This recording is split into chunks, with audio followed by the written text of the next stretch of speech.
So here we have the suit of the swords. This was actually my favourite suit to paint. I didn't expect that to happen, but it turned out that when I was painting the swords, I got really into it. And I'll read you what the description says in the guidebook.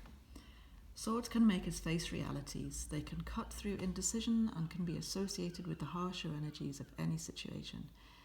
And it represents the air element, the intellect, decisions, conflict, power, and harsh realities.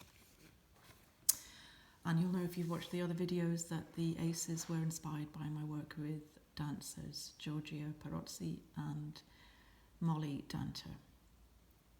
So I wanted to keep the suit of the swords very muted in terms of colour and sensibility. So you can see there's lots of greys and whites and sometimes lots of blacks and darker tones as well. So here's the Ace of Swords.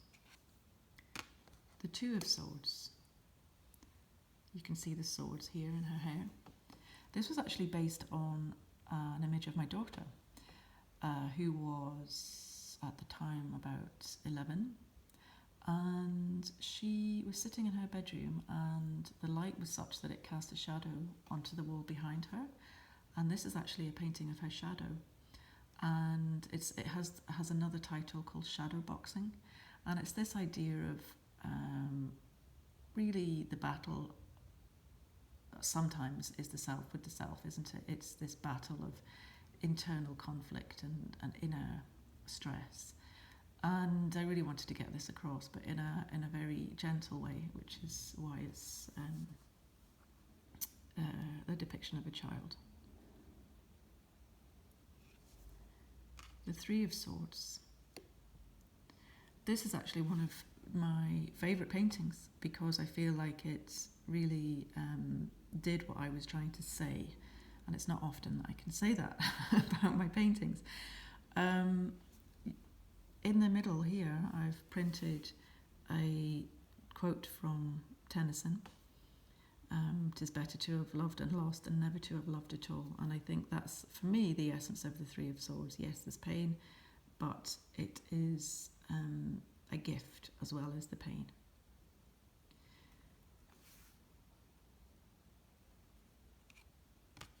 The Four of Swords. The original painting for this was actually much bigger, and you see here the beginning of her body, but the original painting was in landscape format and it showed the rest of her body lying down. And it was really inspired after I went to see an exhibition on the Pre-Raphaelites in London, in Tate Modern, down in London. When it was on, I think it was 2018, 2019, I can't remember exactly.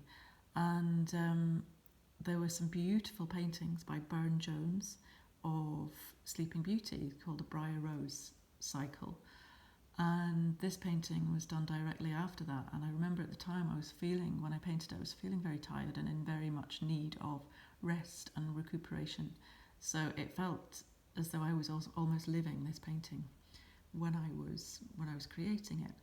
And you can see here the faded light of a church coming through a stained glass window.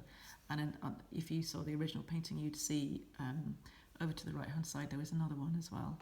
And that was inspired by my visit to a cathedral in Edinburgh. I live near Edinburgh, and it was St Mary's Cathedral at the West End. And I saw the light coming through the window there not long after I'd come back from London. And I just thought, gosh, that's got to go in the Four of Swords painting. So here we have the Five of Swords.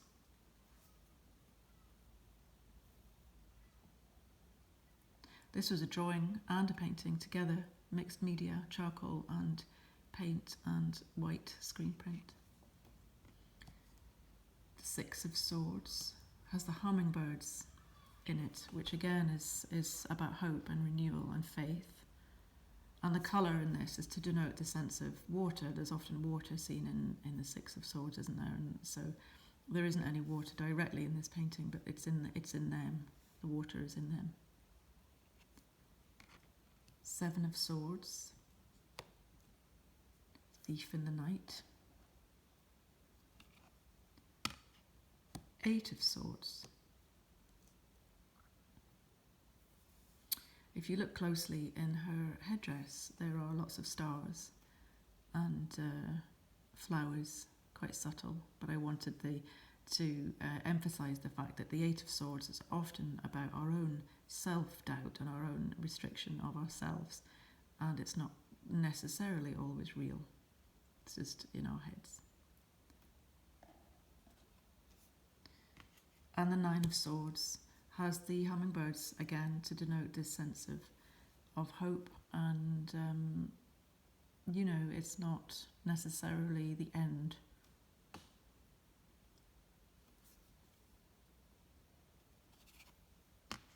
The Ten of Swords. What I wanted to get an evolution from the 9 to the 10, similar to the Two of Wands and the Three of Wands. If you'd watched the Wands video, you would know what I was meaning with that one. 9 of Swords, 10 of Swords. Page of Swords.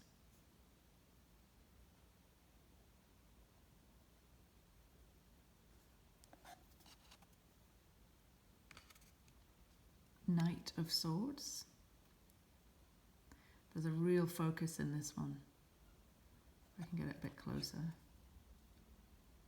You can see the real focus and determination in her eyes there. And the Queen of Swords.